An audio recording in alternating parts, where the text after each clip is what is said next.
महाराष्ट्र के पुणे में एक केमिकल फैक्ट्री में आतिशज़दगी का मामला सामने आया। फायर ब्रिगेड के मुलाजमीन ने कड़ी मशक्कत के बाद आग पर काबू पाया। आग में झुलसकर 18 अफराद हलाक हो गए, जबकि 5 लापता हैं। महलूकी में 15 ख्वातीन भी शामिल हैं। जिस फैक्ट्री में आग लगी थी उसमें सैनिटाइजर बनाया जाता था और इस फैक्ट्री में ज्यादातर ख्वातीन काम करती थी।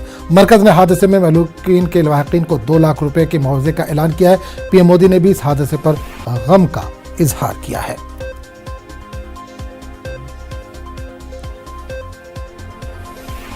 और इस पूरे मामले पर बात करने के लिए हम सीधे रुक करेंगे पूना, जहां से हमारे नुमाइंदे अविनाश इस वक्त जुड़े हैं।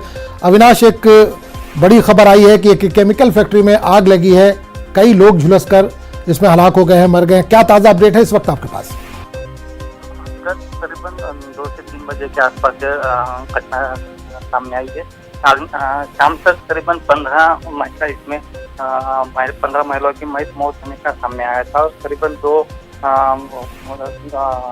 कर्मचारी का भी उसमें समावेश है, जो इस आग में झुलसकर मर गए।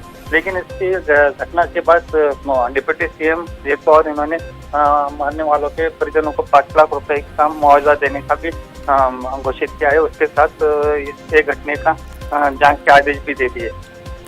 अच्छा, ये भी बताया जा रहा है कि 5 महिलाएं लापता है या 5 वर्कर लापता है। इस ताल्लुक से कुछ जानकारी मिल पा रही है अविनाश?